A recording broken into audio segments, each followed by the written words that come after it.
Buenas tardes. Muy buenas tardes. Bien, antes de entrar a desarrollar la actividad que tenemos planificada para hoy día, necesito comentarles, ya se han debido dar cuenta, se ha publicado el trabajo práctico, ya sería el número 2, ¿no? El número 1 tenía que ver con el resumen de la conferencia de la cooperación japonesa del miércoles anterior. Este es el número 2. Lo que quiero recalcarles, jóvenes, es lo siguiente. Todos los trabajos prácticos que se publican mediante Classroom tienen sus instructivos. Han de haber visto ahí varios puntos que están especificados. Entonces, la recomendación que quiero hacerles es que cumplan rigurosamente cada uno de esos puntos, ¿ya? En lo que se refiere al trabajo, consiste en realizar una pequeña investigación con respecto a los indicadores que se les ha especificado uno a uno, entre ellos el Producto Interno Bruto, ingreso per cápita, tasa de desempleo. Todo eso está debidamente detallado, ¿ya? Por lo tanto, lo que van a hacer es trabajar en una planilla de Excel. En la primer columna van a poner los nombres de los países que se les ha especificado, ¿no? Están los nombres de los países y todos los de Sudamérica, dice, ¿no? De Sudamérica hay que ponerlos todos. Y luego, en la primer fila de la parte superior, colocan los indicadores. Entonces, producto de investigar estos indicadores para cada país, para la gestión 2018, ustedes van llenando la planilla. Esa es la primera parte del trabajo. Luego hay que elaborar otra planilla que va a ser un poco más pequeña, donde van a plasmar el Producto Interno Bruto de nuestro país, pero de acuerdo al tipo de actividad económica. Entonces van a ver que hay minería, el sector de la construcción, los servicios, cuánto aportan en términos monetarios y qué porcentaje representa eso del total por tipo de actividad económica. Y finalmente tienen que armar una tercer planilla en Excel también con el Producto Interno Bruto del país, pero esta vez distribuido por departamentos. Entonces colocarán los 9 departamentos en monto de dinero, mejor si lo expresan en dólares americanos, ¿ya? En monto de dinero, cuánto representa el aporte de cada departamento al Producto Interno Bruto. Y una tercera columna, ese monto de dinero, ¿qué porcentaje representa del total? Es decir, del 100% del Producto Interno Bruto del país. Santa Cruz, ¿qué monto aporta y qué porcentaje representa eso? La Paz, ¿qué monto aporta y qué porcentaje representa? Y así sucesivamente para los 9 departamentos. Una vez concluido el trabajo, esas planillas las suben directamente al lugar donde dice trabajo práctico número 2. Indicadores económicos o diferentes indicadores económicos, algo así dice el título del trabajo. Estuve verificando antes de entrar a clase y hay dos señoritas, dos estudiantes que ya han presentado su trabajo, ¿ya? Entonces, esto me da pie para decirles que si bien es cierto, el trabajo dice fecha de presentación hasta el 31 de octubre a las 18:00, eso no significa que ustedes van a esperar el 31 de octubre, que es el domingo, y lo van a subir a las 17:59 o a las 18. No. Esa fecha y esa hora es el límite, el tope. Como hicieron sus compañeras, que ya enviaron, dos compañeras de ustedes ya han enviado su trabajo. Si ustedes lo tienen para mañana, mándenlo. Si lo tienen el jueves o el viernes o el sábado, mándenlo. Si lo tienen el domingo antes del mediodía, súbanlo. No esperen el último momento. Esto que les voy a decir, necesito que lo escuchen muy, pero muy detenidamente. Todo aquel trabajo que llegue posterior a las 18:00 del 31 de octubre ya no se califica, ya no se revisa. Por lo tanto, no tiene valor. ¿Ok? Aquí hay un principio que es muy básico y muy elemental. Todos ustedes van a recibir el mismo trato y todos tienen las mismas oportunidades. Entonces nadie goza aquí de ningún privilegio para entregarnos su trabajo el lunes, el martes de la otra semana. Voy a esperar el feriado y ahí lo voy a hacer. No, señores. Para todos es el mismo plazo. Y es bueno que nos acostumbremos a cumplir plazos, porque cuando ustedes estén trabajando, ejerciendo ya la profesión, se van a dar cuenta que todo es cumplimiento de plazo, es desarrollar responsabilidad. ¿Ya? Entonces, eso era lo que quería comentarles con respecto al trabajo práctico. Con respecto a los datos, el 99% de ustedes ya los pone bien sus datos, no hay problema, pero hay algunos despistados todavía por ahí que creen que la luna es queso y entonces no se dan por enterado cómo es la situación. No sean flojos, lean los instructivos, eso es para leer. ¿Ya? Desde la siguiente clase, de verdad, así le falta el número o cualquier otro detalle, no van a entrar y ya van a tener falta y ese es el otro tema. Se los he vuelto a pasar el comunicado de la asistencia, que es obligatoria. 70% de asistencia para, como mínimo, para habilitarse para el examen. Si no lo tienen, pueden ir hasta el Vaticano a quejarse con el Papa, no les voy a tomar examen. ¿Por qué? Porque lo hemos dicho desde el principio. Así es que aquí no hay, no sabía, no me enteré, recién entré al grupo. Obligación de todo estudiante es estar al tanto de lo que se decide, de lo que se instruye y qué es lo que hay que hacer. Todo el tiempo hay que estar atento. Para eso es el grupo de WhatsApp.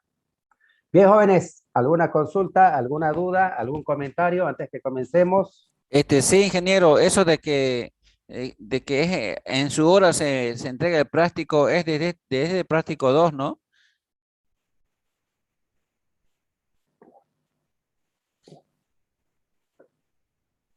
No, Este, no entendí la pregunta. A ver si me la reformula de nuevo.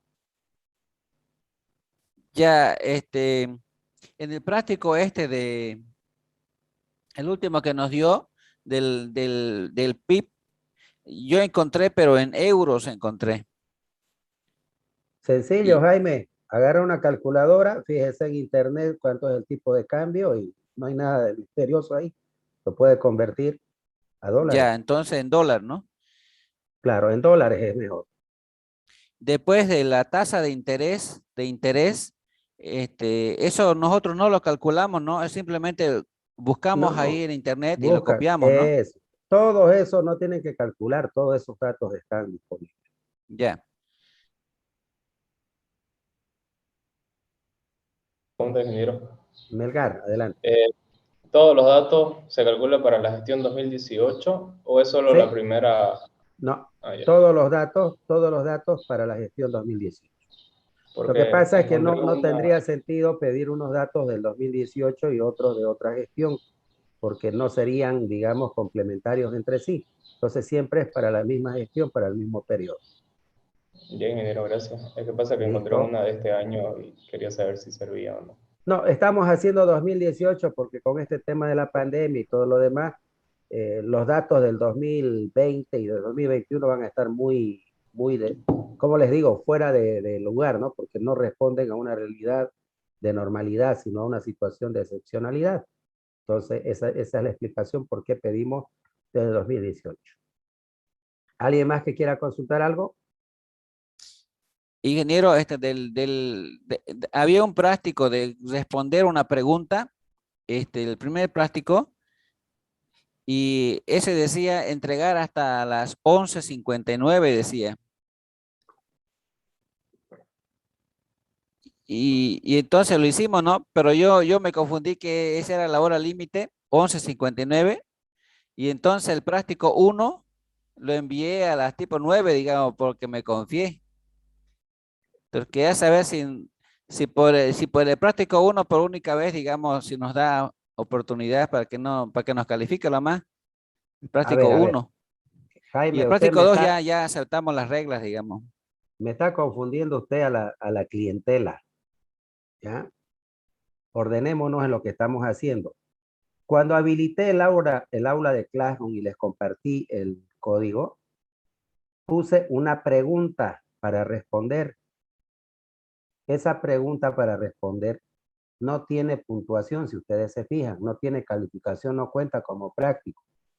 Esa pregunta la puse para que ustedes se empiecen a familiarizar para interactuar con Classroom, nada más que eso. El práctico número 1 es el resumen de la conferencia del JICA del miércoles anterior sobre cooperación japonesa en materia de infraestructura en Bolivia. Ese es el práctico 1, es un resumen. El práctico 2 es este que acabo de explicar y en Classroom aparece como práctico 2. Entonces, esa pregunta no es práctica. Es una pregunta que se las he planteado y que la mayoría ha respondido, otros no lo han hecho, tendrán sus motivos, pero ya con los prácticos, cumpliendo todas las reglas que establecemos. No pueden haber excepciones ahí. Ya, gracias, ingeniero, gracias. Bueno, jóvenes, anoten en el chat la palabra presente para que quede un registro. Hay un detalle que me llama la atención y se los quiero comentar. En el aula de Classroom solamente tenemos 96 alumnos que se han registrado. ¿Ya? Les cuento que ya somos 99. Alguien no le gustó la cara del profesor y ya le retiró la materia. Entonces, quiere decir que me faltan 3. Y en el grupo de WhatsApp tengo 96. Son esos 3 entonces, que no se han dado por enterados. Quiere decir que todos ustedes que están en el grupo de WhatsApp ya se han registrado en clave. Eso es lo que puedo colegir de los números que tengo, ¿ya? Y hay alumnos, 3 estudiantes que han inscrito la materia, pero que no están en el grupo. Probablemente fueron depurados porque solamente aparecía su número de teléfono, pero bueno, no me han vuelto a contactar. Aquellos alumnos, es bueno que todos lo sepan, aquellos alumnos que fueron retirados porque no tenían sus datos, muchos argumentaron de que sí los tenían, pero si los tienen y no los tenemos visibles, como que no lo tengan. Entonces, quiero aclarar, nadie ha sido retirado por problemas de fotografía. Al final entendí que muchos se complicaron con el tema de la fotografía, listo. El que pudo y quiso ponerla, ahí está. Algunos me salieron más legulleros y dijeron que estábamos invadiendo su privacidad. O sea, no entiendo. Poner la fotografía en su perfil de WhatsApp, ¿qué tiene que ver con invadir la privacidad? Pero como somos respetuosos de eso, listo, no exigimos. Ahora, aquellos alumnos que definitivamente no tenían una sola letra de sus datos, solo me aparecía el número de teléfono celular, encima no tenía fotografía, ¿no? Esos sí fueron retirados. Ahora, ¿qué pasó? Nosotros le hemos rogado todo el día viernes, todo el día sábado, todo el día domingo de la semana de este que pasó, la anterior fin de semana. Coloquen sus datos, se les pasaba el instructivo. No, se hacían los del otro viernes. Pero cuando ya fueron retirados a la velocidad de la luz, me escribían, me llamaban, que ingeniero, que mis datos, que estaba, que no estaba. O sea, cosa seria. Los hemos hecho esperar una semana. Han perdido la clase del martes, han perdido la clase del jueves. Eso es falta. Pero es para que aprendan en otra a ser consecuentes con lo que se les pide en el grupo. No es una cuestión de capricho, ya se los he dicho. Es una cuestión de que todos nos estandaricemos y el trabajo resulte mucho más eficiente. Entonces, se los ha vuelto a incorporar a aquellos que lo han solicitado, previa verificación de que estén sus datos correctos y sobre todo que estén inscritos en la materia. Entonces, la mayoría de los estudiantes que estaban en el grupo sin ningún inconveniente se habrán dado cuenta que varios estudiantes han sido incorporados nuevamente porque salen, ¿no?, en el grupo. Entonces, ahí hay 3 que andan sueltos y no sabemos por dónde, pero bueno, en algún momento irán a dar señales de vida. ¿Ok? Bueno, jóvenes, sin más preámbulo, Recording in progress. comencemos con lo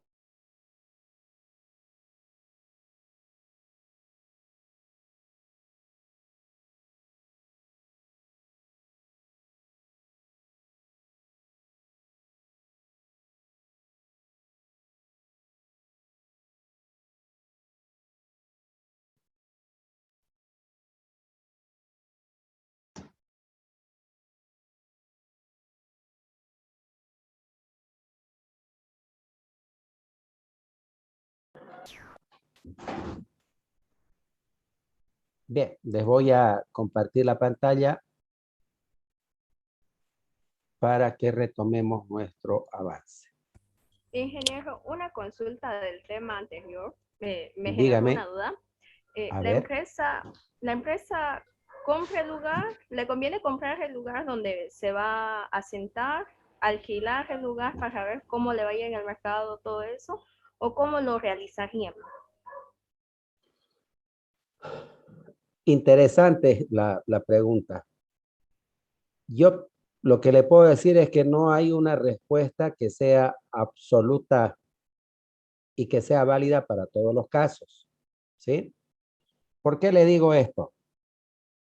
Si nosotros analizamos el caso de una empresa, de una industria muy grande, catalogada como industria pesada, obviamente ahí no hay lugar a dudas. La localización o el estudio de localización se tiene que realizar para encontrar un terreno que reúna todas las condiciones y obviamente lo que corresponde en ese caso es la compra. Porque estamos hablando de una industria grande, ¿no? Imagínense lo que ha hecho Siderúrgica Las Lomas llegando a Buenavista, ¿no? Elegir esa zona, estudiar esa zona que reúna los requisitos y han comprado. Y han comprado una extensión muy, muy grande. Ese es el otro tema, joven. Si ustedes van a dimensionar una planta, no compren exactamente el área o la superficie necesaria solo para esa construcción. No se olviden que las empresas, las industrias siempre tienen tendencia a crecer, sobre todo si son bien administradas. Entonces, en un tiempo no muy lejano, va a haber necesidad de realizar nuevas construcciones, nuevas ampliaciones. Tengo que tener terreno disponible, ¿entienden? Entonces, normalmente siempre compramos el terreno mucho más extenso de lo que se requiere inicialmente. ¿Para qué? Para que un futuro inmediato, cuando así se requiera, yo pueda seguir construyendo y no tenga que estar negociando con el vecino para poderle comprar su terreno, ¿no? Y poder ampliar. Porque cuando llego a esa situación, el vecino me va a cobrar lo que a él mejor le parezca porque sabe que yo necesito ese terreno. ¿Me entienden? Entonces me pongo en una situación de desventaja para la negociación. Ahora bien, si se trata de empresas pequeñas, ¿no? Que, como diríamos vulgarmente, van a probar suerte, a ver cómo va, si su producto tiene o no tiene aceptación, en esos casos se puede pensar en un arriendo, en un alquiler, ¿no? Pero normalmente las empresas tienden siempre a comprar y tener su propio terreno, porque eso al final forma parte también de los activos. No se olviden que las empresas, todo el mundo están solicitando crédito y el terreno sirve como garantía. Pero si el terreno es alquilado, no lo puede poner en garantía porque no es de propiedad de la empresa. ¿Se entendió la explicación? Sí, ingeniero, gracias. Perfecto. Como le dije, no hay algo que pueda decirle sí, hay que comprar o no, no hay que comprar. O sea, depende de cada caso. Bien, esto ya lo habíamos visto en la clase anterior, ¿no? Los otros factores que se toman en cuenta. La lengua, por favor, no es lo que tenemos dentro de la boca, se refiere al idioma, ¿no? La lengua o el idioma, la cultura, la religión, la moneda juega un papel importante. Ninguna transnacional se instala en un país donde su moneda es muy débil, ¿no? Donde hay un proceso inflacionario que hace que la moneda pierda valor. Y ni qué se diga de la estabilidad social, la estabilidad política y la cultura, ¿no? Perdón, estabilidad política, estabilidad social íntimamente ligadas, ¿no? Países muy convulsionados, con mucho problema político, mucho problema social, son países que lamentablemente no se vuelven confiables, entonces las inversiones no se van a dar en la medida que ese país quisiera. La cultura, la lengua, el idioma y la religión están íntimamente relacionados también y en la clase anterior incluso hablamos de algunos ejemplos, ¿no? Cómo la religión influye en el tipo de productos que pueden o no pueden consumir determinados segmentos de mercado. Entonces es algo que necesariamente tengo que analizar. algo tan descabellado como ir a poner Burger King en la India, ¿no? Es decir, hamburguesas a base de carne de res, y en la India las vacas son sagradas, les rezan a las vacas y las vacas hacen milagros. Entonces, imagínense, no comen, no consumen carne de res. No voy a vender una sola hamburguesa.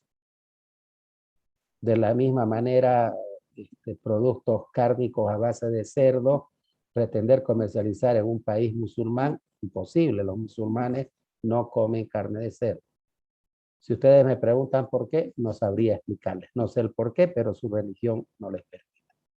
De esa parte, nosotros los católicos, todo es bienvenido, ¿no? Carne de res, de cerdo, de pescado. No tenemos restricciones.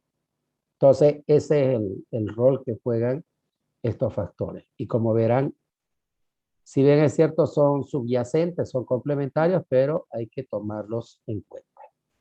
Bueno, con esto concluye la parte de localización y ahora vamos a entrar a la segunda parte de esta primera unidad que tiene que ver con la distribución en planta. La distribución en planta, jóvenes, es algo fundamental que tenemos que encarar de la mejor manera posible para que las operaciones diarias de la empresa sean exitosas. ¿Sí? Es lo que se denomina el layout de la planta. ¿Sí? Entonces, importante que lo encaremos este trabajo de una manera muy, pero muy responsable.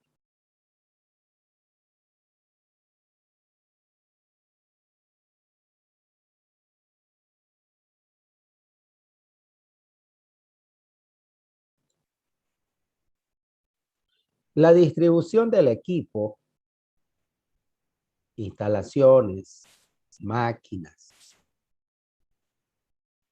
herramientas, etcétera, y áreas de trabajo es un problema ineludible para todas las plantas industriales. Por lo tanto, no es posible evitarlo.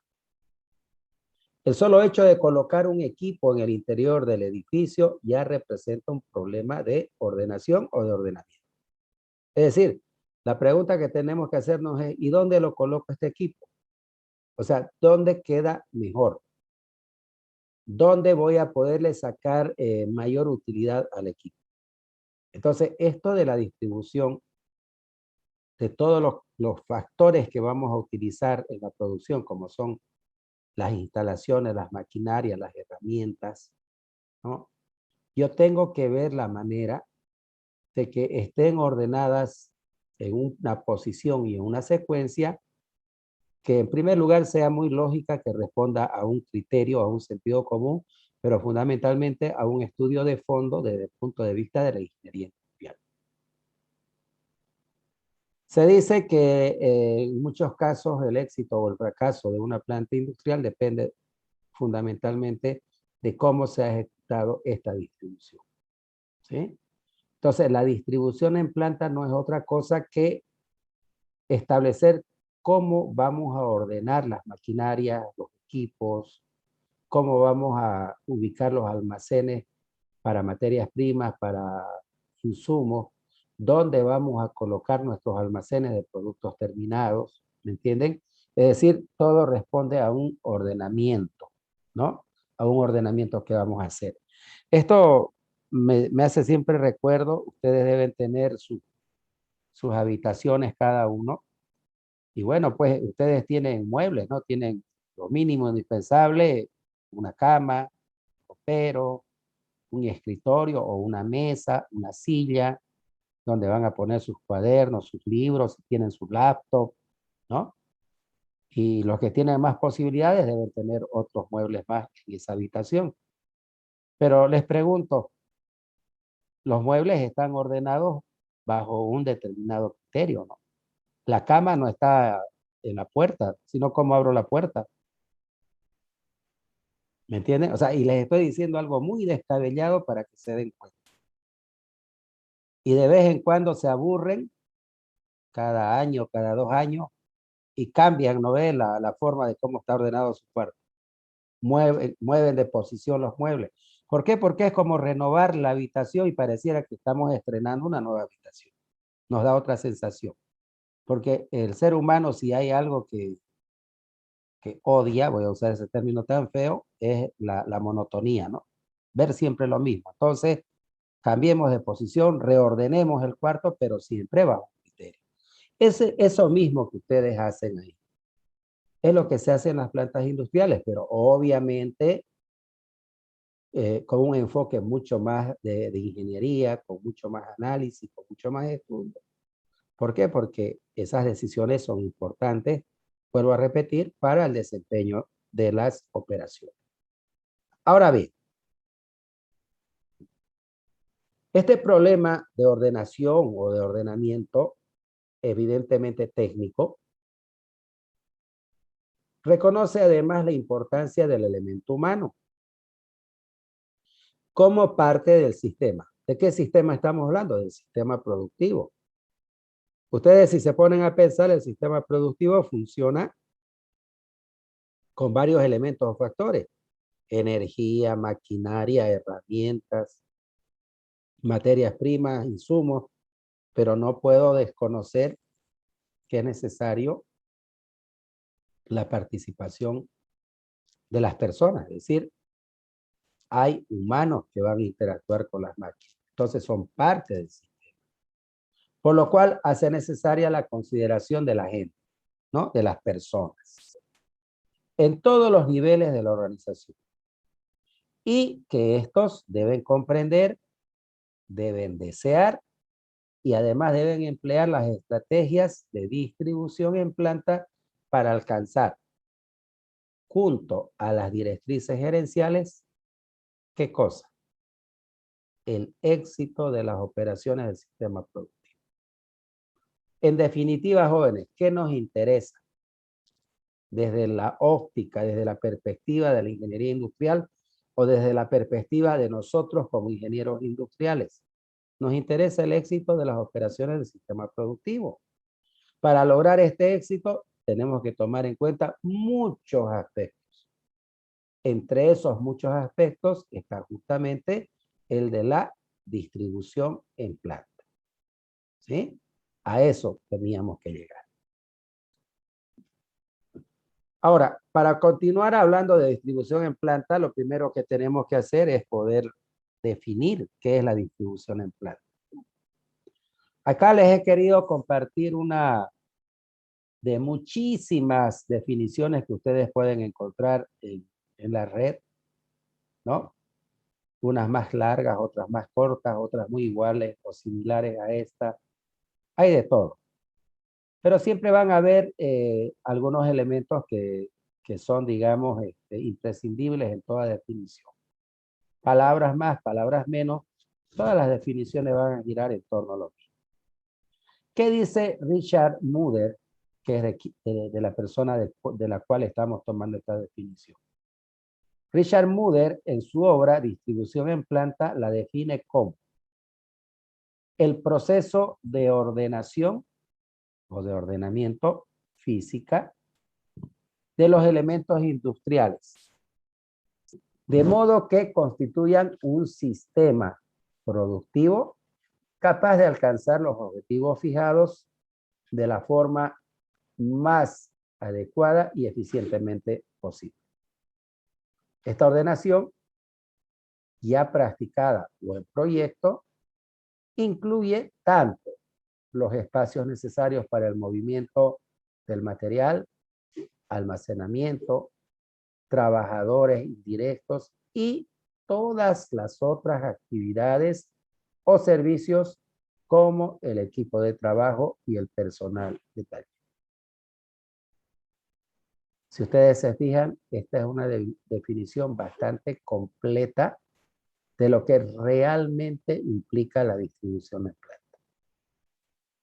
Richard Muder hace una interpretación muy cabal, muy profunda de lo que es este trabajo. Él plantea que la distribución en planta es un proceso de ordenación física. ¿De qué? De todos los elementos industriales. De tal manera que lo que dijimos hace un momento se cumpla, ¿no? Todo funcione como un sistema. ¿Sí? Como un sistema productivo. que sea capaz de alcanzar los objetivos fijados. ¿Pero cómo? De la forma más adecuada y eficiente posible. Ustedes tienen que ser conscientes de algo, jóvenes. Para realizar una determinada tarea hay muchísimas formas de hacer la tarea. ¿Me entienden? Pero siempre tenemos que buscar la alternativa, ¿no es cierto?, que sea más adecuada y más eficiente. Entonces, podemos nosotros estar tranquilos de que esa tarea o esa actividad se está ejecutando de la mejor manera posible. Ahora, este estudio de distribución en planta necesariamente incluye en el análisis, en el estudio, tanto los espacios necesarios para el movimiento del material, porque los materiales en la planta industrial se tienen que mover de un lugar a otro. Tenemos que ver los aspectos de almacenamiento. ¿Qué almacenamos en la planta industrial? Por un lado, las materias primas que compramos, los insumos, y por otro lado, tengo que tener un espacio de almacenamiento de productos terminados. Ese es mi inventario, ¿no? De ahí va a salir a la distribución. Pero no solamente materiales, ¿ya? No solamente el material y su almacenamiento. También tengo que considerar que van a circular trabajadores indirectos y todas las otras actividades o servicios como el equipo de trabajo y el personal de taller. Este personal es propio. Entonces yo tengo que contemplar pasillos de circulación para el personal, áreas de circulación para el material, para los insumos. Entonces todo eso forma parte del estudio de distribución en planta. ¿Cuál es la importancia de la distribución en planta? ¿Por qué es importante analizar y estudiar a profundidad esta distribución en planta? Que por si acaso es un estudio que se realiza inmediatamente, se ha procedido a la compra del terreno, se van elaborando los proyectos constructivos de las naves industriales y entonces la distribución en planta tiene que estar ejecutada ya en papel, en proyecto, para que cuando toque dimensionar, toque diseñar las naves industriales, se lo haga a la medida del estudio de distribución. Es decir, yo no tengo que tener necesidad alguna de estar picando las paredes para colocar una instalación eléctrica, no. O estar clausurando una puerta para abrirla en otro lado, no. Todo el proyecto arquitectónico, todo el proyecto de ingeniería para la construcción de la planta en cada una de sus naves industriales tiene que responder a algo que ya debe haberse terminado antes, que es el estudio de distribución en planta. Entonces, los estudios de distribución en planta, ¿en qué se materializan? En los planos de distribución. Esos son los planos que los ingenieros tienen que tomar para hacer el dimensionamiento de las naves. Las naves industriales, ¿de qué dimensiones van a ser? De 10 metros de ancho por 30 metros de largo, o 15 metros de ancho por 50 metros de largo. Es decir, ¿cómo tomo la decisión? Entonces no la puedo tomar la decisión al calor de decir, sí, me parece que de estas dimensiones está bien, construyámosla así. No. Yo tengo que tener previamente concluido mi estudio de distribución. Y entonces voy a agarrar el plano de distribución, ¿no es cierto? Y lo voy a tomar como referencia. Y para que ese plano se cumpla, ¿qué dimensiones tiene que tener la nave industrial?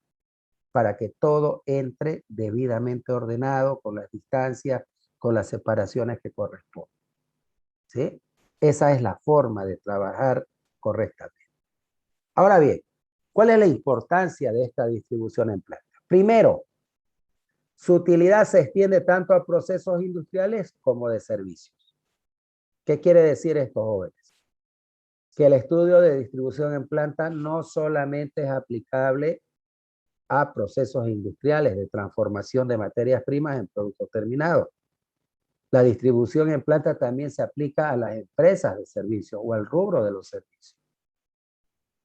¿Sí? Por ejemplo, si ustedes van a un aeropuerto, el aeropuerto, ¿en cuál de las dos categorías estará? ¿Procesos industriales o servicios? Servicio. Servicio. Servicio. Servicio sería. Sí, servicio sería. Evidentemente, un aeropuerto lo que nos presta es servicio. Es una terminal aérea, ¿cierto? Yo puedo tomar un vuelo o puedo llegar en un vuelo al aeropuerto. Ahora, ¿se han fijado que los aeropuertos tienen una cierta distribución? Tiene áreas donde van a estar las líneas aéreas con sus mostradores para atender a sus clientes.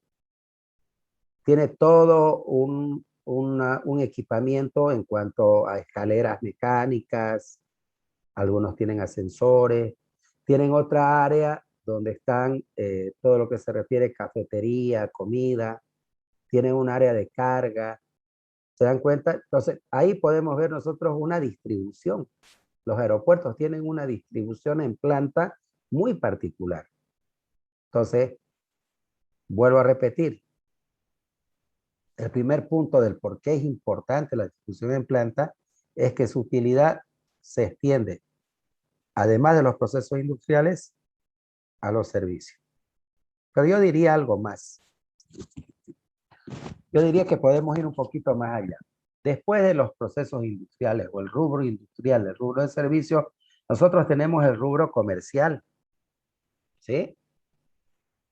Por ejemplo, las cadenas de supermercados están en este rubro. Y ustedes, igual que yo, frecuentan algún supermercado. Y podemos ser testigos de cuán importante es la distribución en planta en un supermercado. Por ejemplo, en la cadena de los hipermaxi, que hay muchos en la ciudad, da lo mismo entrar al supermercado X, Y o Z, ¿no? ¿Por qué? Porque cuando entro, la distribución siempre es la misma, o por lo menos muy parecida. ¿Se dieron cuenta de ese detalle? Es decir, se replican. Y eso lo hacen a propósito para que el cliente, imagínense, en el supermercado, tercer anillo de la Santos Dumont, hay una forma de distribución, pero van al cuarto anillo doble vía La Guardia, que está relativamente cerca, y hay otra distribución. Me voy a perder, no voy a encontrar lo que estoy buscando. ¿Y cuál es el negocio del supermercado? Vender. Y para vender, ¿qué tiene que ocurrir? El cliente debe ser capaz de encontrar rápidamente el producto que está buscando. Por eso se van a fijar en los supermercados, todo está debidamente clasificado. Los productos no están mezclados. Donde venden pañales desechables para bebé, no están las mermeladas, no está el café, no está la carne, ¿no es cierto? Hay solo pañales desechables. O donde están los productos lácteos, leches, mantequillas y todo lo demás, no están las bebidas, ¿no? No está el whisky, no están los vinos, no están los rones o los tequilas o lo que ustedes prefieran buscar para comprar. Todo está debidamente clasificado. Entonces ahí podemos ver que en el rubro comercial inclusive la distribución juega un papel importantísimo. ¿Por qué? Porque nos permite clasificar, ordenar los productos por áreas de compatibilidad. Entonces el cliente de una manera muy intuitiva puede ir encontrando lo que va a buscar al supermercado para poder comprar. ¿Ya? Entonces la utilidad es el primer elemento de importancia.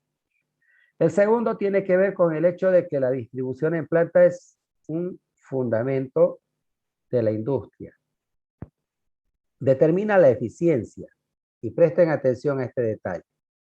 Y en algunas ocasiones la supervivencia de una empresa. ¿Se dan cuenta? La distribución en planta es un fundamento de la industria. Determina la eficiencia con la cual se va a trabajar. Y en algunas ocasiones esto tiene que ver incluso con la supervivencia de la empresa. Entonces es como para tomarlo en cuenta.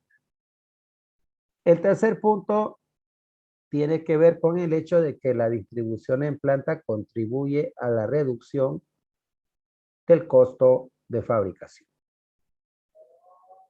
Muchos dirán, pero ¿qué tiene que ver la distribución en planta con los costos de producción o los costos de fabricación? Yo les puedo decir que tiene que ver mucho. Hay mucho que ver. Porque si nosotros tenemos una distribución que no responde a criterios, ¿no es cierto?, de ingeniería industrial, vamos a tener muchos recorridos innecesarios, por ejemplo. Muchos desplazamientos que no corresponden. Por lo tanto, eso me va a elevar los costos de fabricación. Entonces, mientras mejor planteada está la distribución en planta, es mucho mejor. ¿Por qué? Porque voy a poder reducir los costos de fabricación. Ese es el tercer elemento de importancia.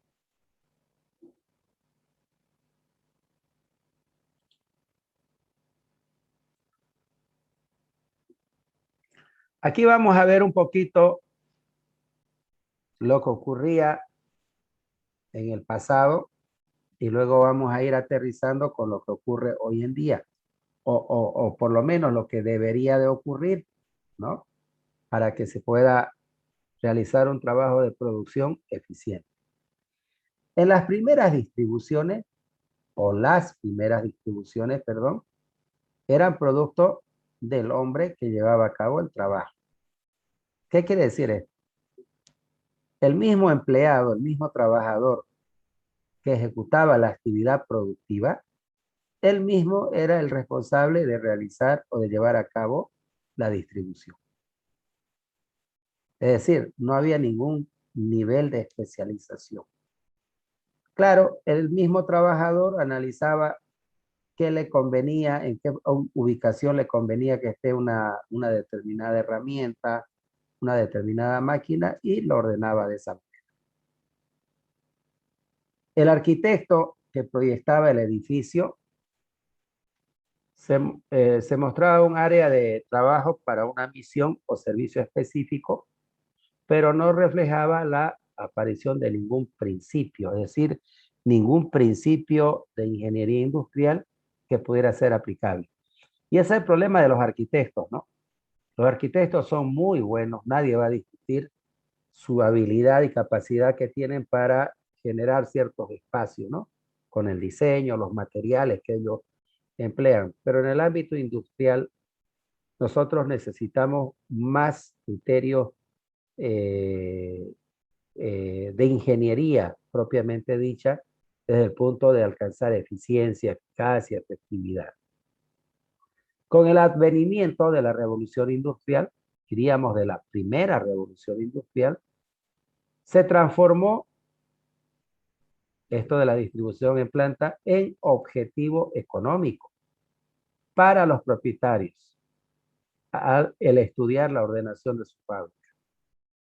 Es decir, cuando ocurre la revolución industrial, el concepto o el criterio del cómo ejecutar la distribución en planta se transforma. ¿Por qué? Porque se transforma en un objetivo económico. ¿Para quién?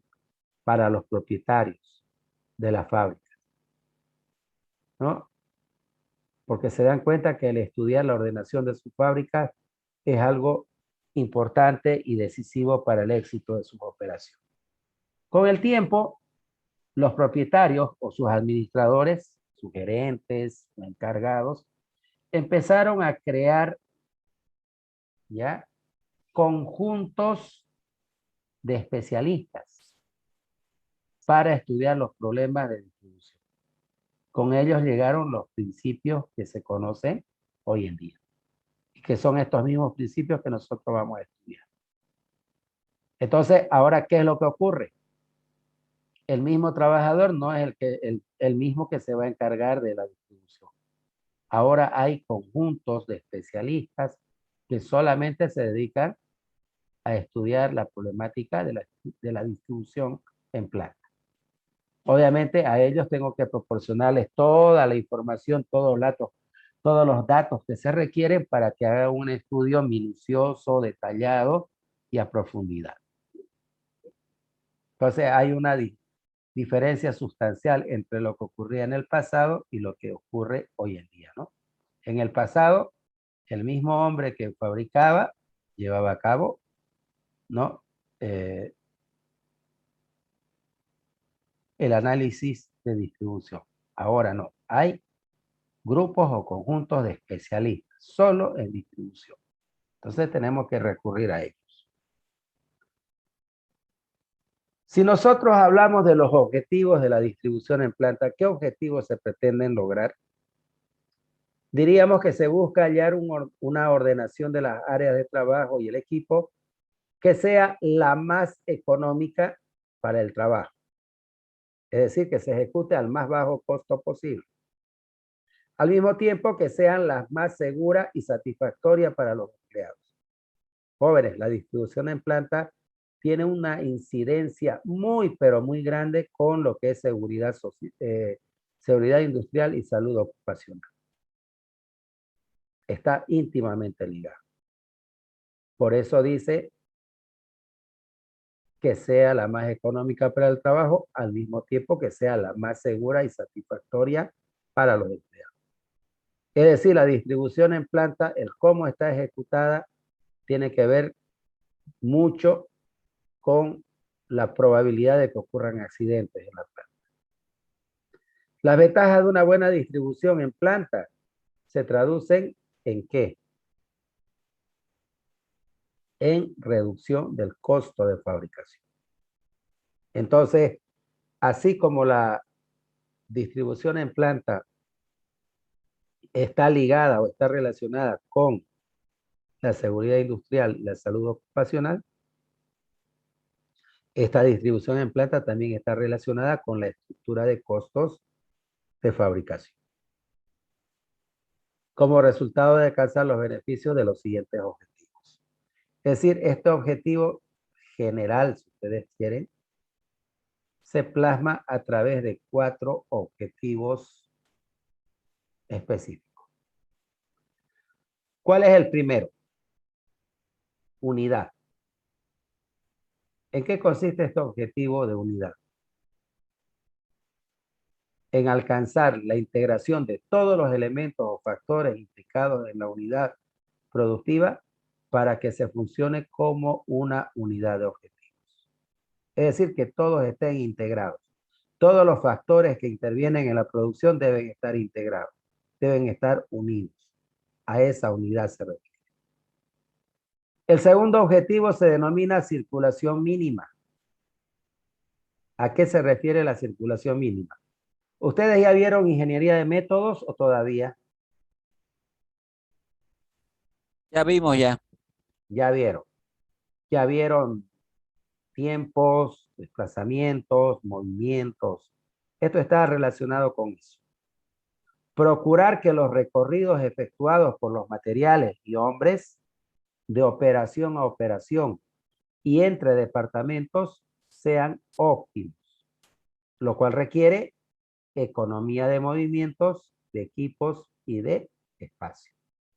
A eso se refiere la circulación mínima. Mientras menor sea el recorrido que tengan que ejecutar las materias primas, los insumos, por lo tanto, los trabajadores, mucho mejor. Así vamos a poder controlar los costos de mejor manera. Luego tenemos el tercer objetivo, que es el de seguridad. ¿En qué consiste este objetivo? Consiste en garantizar la seguridad, satisfacción y comodidad del personal, consiguiéndose así una disminución en el índice de accidentes y una mejora en el ambiente de trabajo. Queridos jóvenes, los aspectos de seguridad son fundamentales para operar una planta. Nosotros tenemos que garantizar que la probabilidad de que ocurran accidentes se reduzcan al mínimo. Ojo lo que estoy diciendo, ¿no? Se reduzcan al mínimo. No estoy diciendo que se elimine, porque eso es imposible. Siempre va a haber una posibilidad de que ocurra algún accidente. Lo que tenemos que hacer es controlar eso. Entonces, desde el punto de vista de seguridad, hay que garantizar la seguridad, pero también la satisfacción y la comodidad del personal. Esto de la comodidad tiene que ver con una rama, con una disciplina muy importante que se llama ergonomía. Aquí se tienen que estudiar aspectos ergonómicos también para poder plantear la distribución. Finalmente tenemos el objetivo de flexibilidad. Aquí les voy a pedir que presten especial atención. La distribución en planta necesitará con mayor o menor frecuencia adaptarse a los cambios en las circunstancias bajo las que se realizan las operaciones, las que hacen aconsejable la adopción de distribuciones flexibles.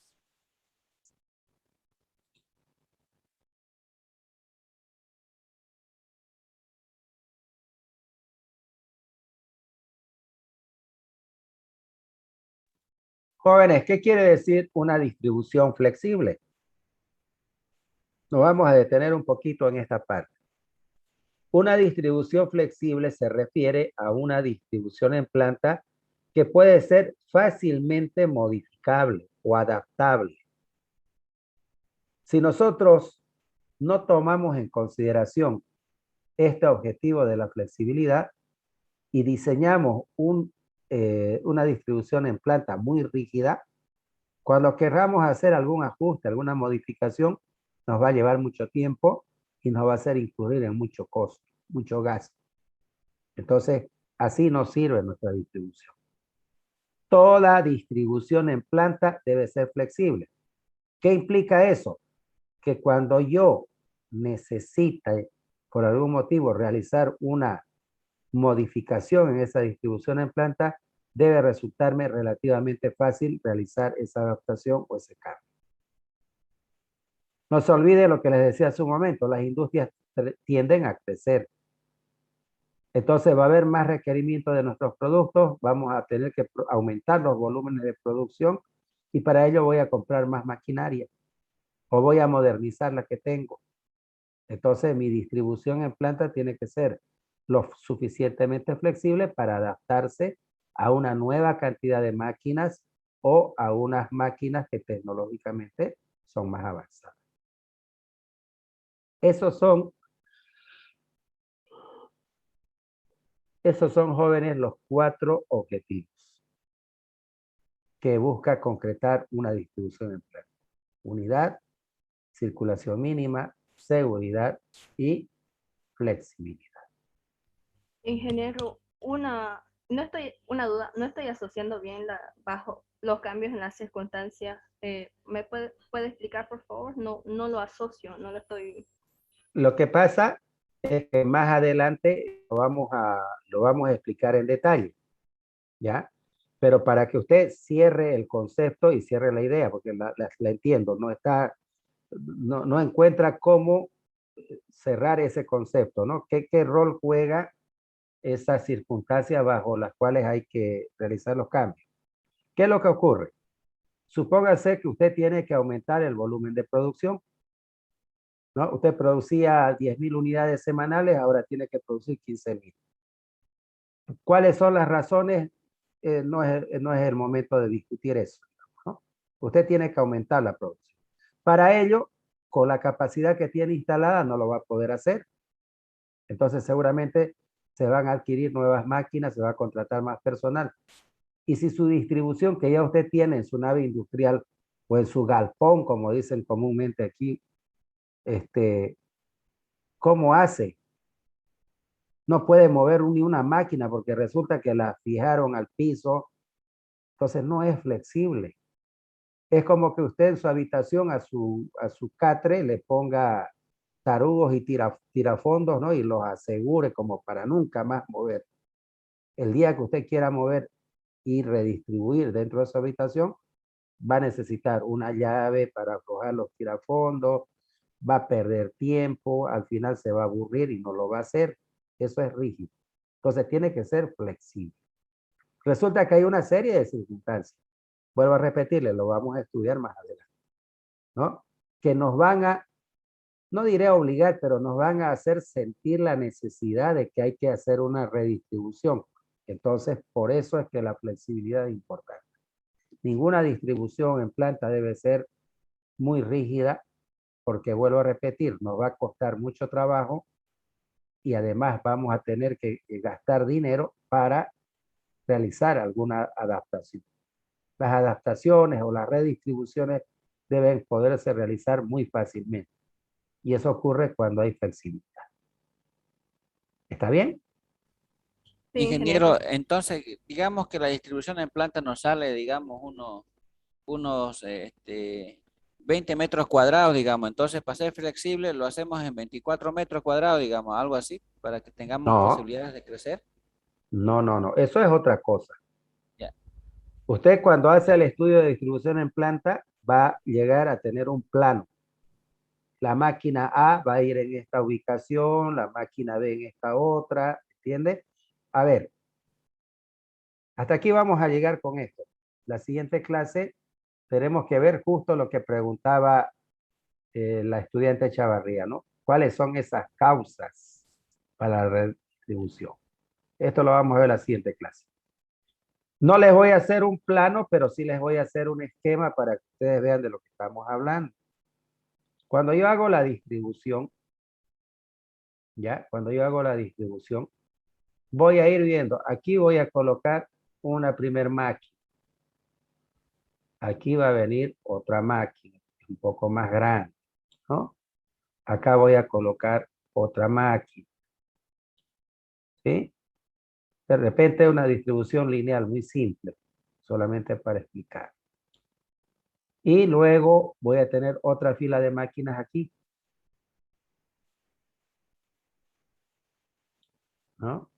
Algo básico, algo elemental les estoy mostrando. ¿Sí? Estas máquinas son de diferentes tipos, pues ejecutan diferentes trabajos. Entonces, ahí está, ¿no? Esa es una distribución. Esta va a ser una máquina que va a ejecutar una tarea. Está la siguiente, la siguiente, la siguiente. Entonces tengo dos líneas de producción, dos líneas de montaje. Entonces, este ya es un plano. Yo aquí tengo que saber qué distancia hay entre máquina y máquina, qué distancia hay o qué ancho de pasillo estoy dejando. Tengo que saber, y esto se consulta las normas para saber qué distancia se recomienda de las máquinas hacia la pared, normalmente 3 metros. Entre máquinas 3 metros si no son peligrosas y 5 metros si son peligrosas. Y entonces con esto, ¿qué tengo, jóvenes? Tengo la posibilidad de tener la planta. Por eso se llama distribución en planta. Ahí está. Y entonces esto va a tener un ancho y esto va a tener un largo. ¿Entiende? Entonces los ingenieros que van a diseñar las plantas industriales tienen que tomar estos datos. De aquí ya sale el tamaño de la nave.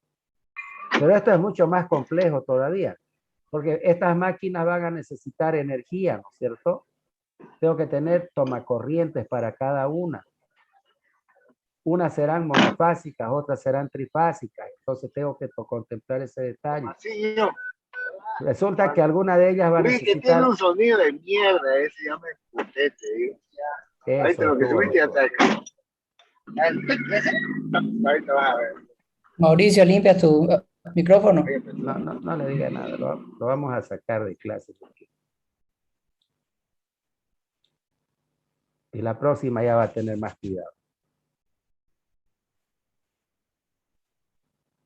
Terrible, ¿no, jóvenes? Paciencia y buen humor. No queda de Así otra. nomás. Entonces les decía, aquí ya queda dimensionado. Entonces los ingenieros que van a trabajar en el diseño y en la construcción de las naves industriales, aquí ya tienen una información valiosa. ¿Qué área o superficie va a tener la nave industrial? Esta que manda la distribución. Ni más ni menos que esto. Es diferente a que yo compre un lugar donde ya están las naves construidas y me digan, ingeniero, ¿sabe qué? Las naves son así. ¿Ya? Entonces, todo esto que necesitamos, usted lo tiene que hacer entrar aquí. ¿Saben qué? Ese es un tremendo dolor de cabeza. Antes se trabajaba así, hoy en día no. Hoy en día se comienza por el otro extremo. Primero hay que analizar, estudiar, hacer la distribución y luego construir. Entonces se construye a medida. Y aquí ya me puedo dar el lujo de tener los tomacorrientes en los lugares apropiados para cada máquina. Si alguna de ellas va a necesitar aire comprimido, tengo una toma de aire comprimido. Por lo tanto, aquí no hay conductores eléctricos o cables, extensiones para enchufar, porque el tomacorriente me quedó muy lejos. No, no existe. Esto tiene que funcionar perfectamente. A eso nos referimos. Bien, jóvenes, ¿alguna otra duda? ¿Alguna otra consulta? Ingeniero, cuando hacen el plano de planta, ¿se asumen que va a haber expansión? En ese caso, no. Cuando hablo de expansión es construir una nueva nave. ¿Pero no la unirían con la anterior nave o simplemente la construyen al lado? Eso tendría que verse. Muchas veces se construye ya sabiendo que muy pronto vamos a tener que ampliar. Solo que no tenemos el dinero para construir más todo, digamos. Entonces, eso se llama un sistema modular. El sistema modular es como cuando ustedes eran niños y jugaban con esas piecitas, ¿no ve? De encastrar y formaban autos, aviones, trenes, que hasta ahora a los niños se les da porque desarrolla mucho la creatividad. Eso es construir modularmente. Entonces usted ya puede contemplar, va a decir, esta nave va a tener, 20 metros de ancho por 60 de largo, pero en un breve plazo yo necesito aumentar 10 metros más a la longitud de la nave porque tengo previsto incrementar las máquinas tales y cuales. Entonces ya usted prevé, por ejemplo, el muro en esa parte lo tendrá que hacer un muro muy provisional, algo que sea fácil después de desmontar para que usted construya y el ambiente se vuelva uno solo. Se puede también hacer eso. ¿Ok? Bien, jóvenes, tienen trabajo que hacer, no se descuiden y preséntenlo lo antes posible. ¿Ok? Voy a guardar los datos del chat, espero que todos se hayan registrado. Listo. Y con esto concluimos por hoy. Nos vemos el próximo día jueves. Ingeniero. Perdón, jóvenes. Antes que me despida. El jueves probablemente no podamos pasar clase. ¿Ya? De todas maneras, mañana miércoles les voy a confirmar. Estamos iniciando mañana la expociencia de la universidad y estamos en pleno trabajo. Hoy día hemos terminado la parte organizativa. Mañana es la inauguración a las 9 de la mañana. Y ustedes, por ejemplo, a través de la página de Facebook de la Facultad de Ciencias Exactas y Tecnología van a poder seguir desde la inauguración y las ponencias que sean de su interés. ¿Ya? Van a haber trabajos de investigación de los docentes e investigadores de la universidad muy interesantes, muy buenos. Mañana, por ejemplo, arrancamos con un proyecto de la quinoa tropicalizada. Entonces sería bueno que se den un tiempito y puedan participar. Voy a ver cómo va a andar mañana el primer día de la expociencia y si puedo desvincularme de eso y dejar al personal que tenemos bajo la dependencia de la Dirección de Investigación, me pongo a pasar clase con ustedes. Pero si veo que es necesario estar al pendiente de las cuestiones de la expociencia, me voy a ver obligado a suspender a la clase, ¿ya? Pero vuelvo a repetir, eso lo voy a saber hasta mañana en la tarde y mediante el grupo de WhatsApp se los voy a confirmar, ¿ya? De todas maneras, la invitación está hecha. Estoy esperando que me pasen el programa de las conferencias con los horarios y yo se los voy a compartir también en el grupo para que ustedes, en la medida de su tiempo, puedan presenciar algunas de esas ponencias. ¿Estamos de acuerdo? Vamos a quedar en lista. Sí, muchas gracias, ingeniero. Listo, jóvenes. Muy buenas tardes. Buenas tardes, Chao, ingeniero. chao, compañeros. Chao, chao, chao. Buenas tardes, ingeniero.